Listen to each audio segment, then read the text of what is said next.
عرفتي ان علبة الزبادي اللي قد كده وصلت 6 جنيه و7 جنيه؟ طب احنا نجيب كام علبة في اليوم للسحور؟ هنجيب علبة واحدة بس لأول رمضان، وطول الشهر مش هتجيبيها تاني. تعالي نشوف ازاي بعلبة زبادي واحدة هنعمل زبادي الشهر كله. ومعايا بقى كيلو من اللبن الحليب، هحطه على النار وابتدي بقى ان انا اخليه يغلي. يعني عايزاكم بجد، الزبادي مش محتاج ان انتوا تجيبوه من بره خالص. يعني يا ريت ان احنا بقى ايه، نستغل ايام رمضان دي ان احنا نعمل زبادي كده دسم وبخير وكده في البيت. اللبن نراعي ان هو يكون لبن كده دسم وبخيره، ان احنا نكون واثقين من المكان اللي احنا بنجيب منه اللبن، هيطلع لي زبادي تحفه. طول ما انا حاطه اللبن على النار هبتدي ان انا اقلب فيه بقى كده كتير عشان اطلع الميكروبات اللي فيه، وكمان يديني فوم كده حلو. وطبعا عيني عليه، هفضل كده ان انا اقلب فيه لحد ما يبتدي معايا يدخل في المرحله بتاعه الغليان. واما يخش في الغليان هطفي عليه. في اللحظه دي هيكون معايا علبه من الزبادي، هكون سايباها بره التلاجة واخده درجه حراره المطبخ. بصوا بقى هنا كمان غلي بقى عامل ازاي. هطفي بقى عليه كده على طول. شايفين برضو الفوم عامله قد ايه علشان التقليب. بس كده انا كده خلصت ايه اول مرحله معايا. هسيبه بقى يهدى خالص، يبقى زي دمعه العين كده او رضعه البيبي.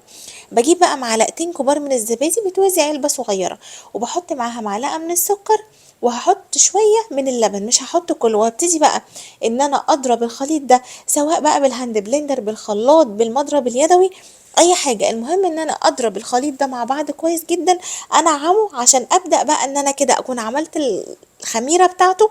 وابتدي بقى ان انا ايه ازود اللبن شويه بشويه. طبعا ما نبالغش جامد قوي في الضرب يعني، علشان برضو ايه ما يفصلش مننا وناخد نتيجة كويسة. خلاص، يبقى انا كده خلاص دي تاني مرحلة في الزبادي، ان انا ببتدي بقى ايه ان انا اضربه. في اللحظة دي بكون مشغلة معايا الفرن 5 دقايق بس. انا عايزاه بس يبقى دافي، احط ايدي فيه واستحمله، وهطفي الفرن.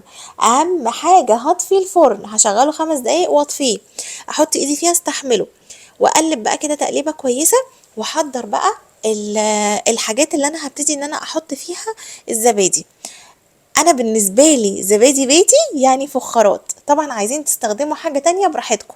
وانا كمان هحط لكم هنا بوله من الازاز علشان تشوفوا ان القوام في الاخر هيبقى هنا نفس هنا، بس انا زبادي بيتي عندي يعني فخاره. خلاص، هبتدي بقى افضي الخليط بتاعي. ودي اول مره بس هنشتري فيها الزبادي. بعد كده هنسيب واحده من الفخاره المتبقيه معانا، وهنعمل بيها الزبادي اللي بعده. هبتدي بقى ان انا اغلف الصينيه بتاعتي كده بستريتش. وانا عايزه اقول لكم حاجه، انا مش من انصار الناس اللي بتحط ميه خالص. بعمله كده من غير ميه، وما شاء الله بيطلع تحفه. هتشوفوا معايا القوام عامل ازاي. هبتدي بقى ان انا اقفله كده بالاسترتش كويس، وادخله في الفرن المطفي الدافي. هيقعد عشان احنا في الشتاء من 6 ل 8 ساعات في الفرن المطفي اللي انا دفيته. بعد بقى لما هيطلع من الفرن، هبتدي ان انا بقى اشيل الاسترتش ده من عليه وادخله فين، وادخله على التلاجة. انا كده دي كده خلاص اول مرحلة معايا بقى في التخمير بتاع الزبادي. هدخله كده فين في الفرن، واغطيه كده بفوطين حلوين علشان افضل مديله درجة الحرارة اللي هو محتاجها.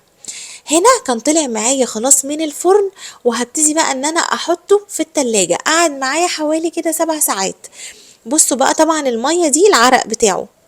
بصوا بقى كده ما شاء الله، شايفين الجمال. انا لسه ما حطيتوش في التلاجة، وشايفين اهو سواء الازاز ولا الفخارة. هاخده احطه بقى كده في التلاجة، يقعد له كام ساعة عشان اقدر ان انا اكله بامان وسلام. وهنا بقى كان طلع من التلاجة، ويا سلام على القوام الكريمي التقيل الناعم اللي مش قادرة اقول لكم عامل ازاي. بص بقلبها اهو ما شاء الله. شايفين قشطة قشطة مش زبادي. اهو كل الفخارات اهو، عشان تشوفوا كلها قدامكم بقت عاملة ازاي. بصوا لدرجة ان انا ميلتها اهي زي الفل. بجد بجد جربوها بالطريقة دي، مش هتندموا ومش هتخافوا بقى من المية انها تبرد وتبوظوا. يلا بينا بقى كده نسمي وناخد معلقة. يا سلام، كريمة ولا قشطة؟ شايفين؟ بصوا النعومة، يعني بصوا القوام والنعومة. وكل سنة وانتم طيبين، وجربوه اوعوا تشتروا من بره تاني.